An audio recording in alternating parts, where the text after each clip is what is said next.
Bienvenue sur À la recherche du livre perdu, la chaîne où chaque vidéo explore des œuvres qui illuminent notre compréhension du monde et de nous-mêmes. Aujourd'hui, nous plongeons dans l'une des œuvres les plus énigmatiques et puissantes de la philosophie occidentale, Ainsi parlait Zarathoustra de Friedrich Nietzsche. Publié entre 1883 et 1885, ce livre n'est pas un traité de philosophie classique. C'est une œuvre poétique, provocante et souvent déroutante, qui nous invite à repenser les fondements de notre existence. Nietzsche y présente Zarathustra, un prophète fictif inspiré de Zoroastre, qui descend de sa montagne pour partager une vision radicale, celle du dépassement de l'homme, du rejet des valeurs établies et de la quête de liberté individuelle.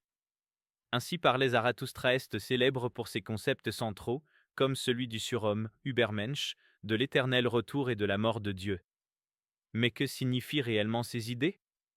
Et pourquoi ce livre, plus de 130 ans après sa publication, continue-t-il de fasciner, d'inspirer et de provoquer des débats passionnés? Dans cette vidéo, nous allons explorer les thèmes majeurs de cette œuvre, son contexte historique et ses leçons pour notre époque. Préparez-vous à un voyage au cœur de la pensée nietzschéenne, où philosophie et poésie se rencontrent.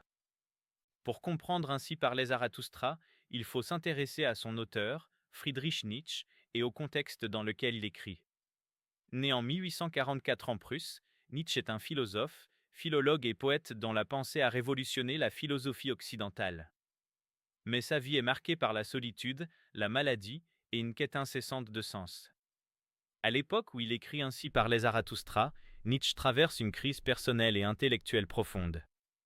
Il a quitté son poste de professeur, souffre de problèmes de santé chroniques et vit en relative isolation.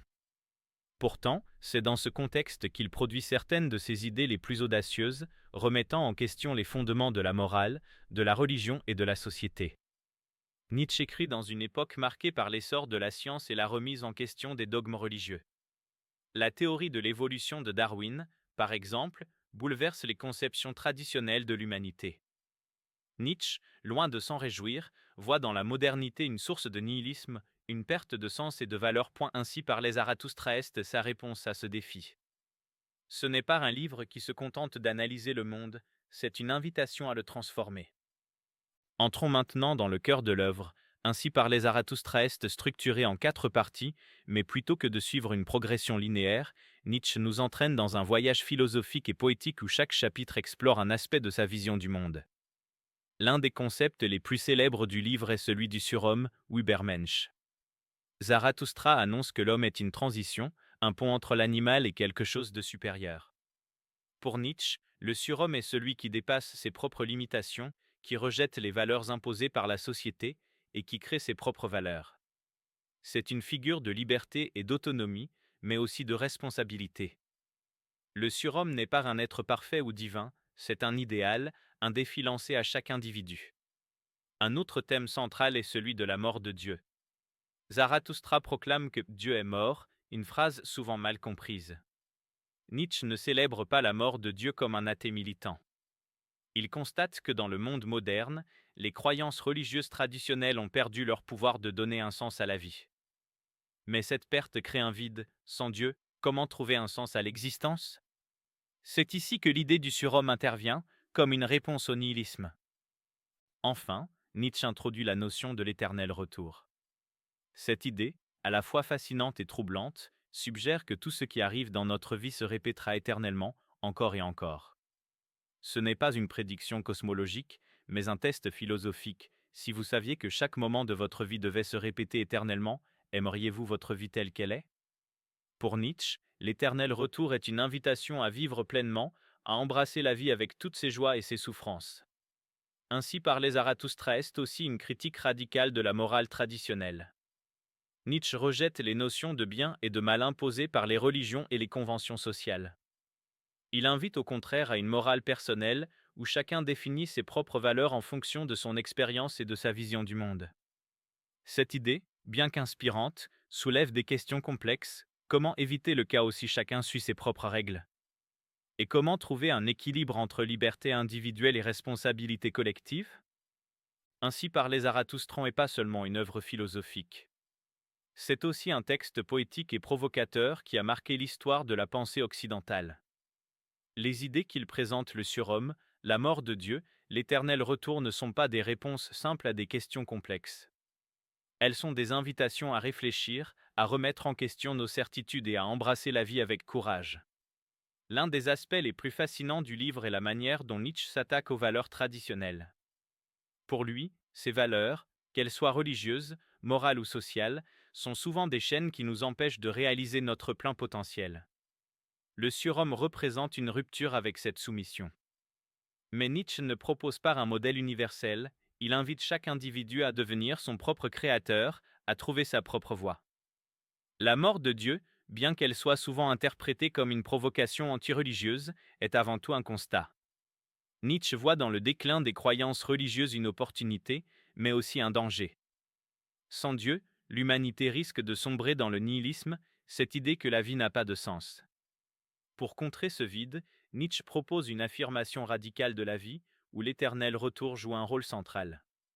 Ce concept, bien qu'il puisse sembler oppressant, l'idée que tout ce que nous vivons se répétera éternellement, est pour Nietzsche un test ultime.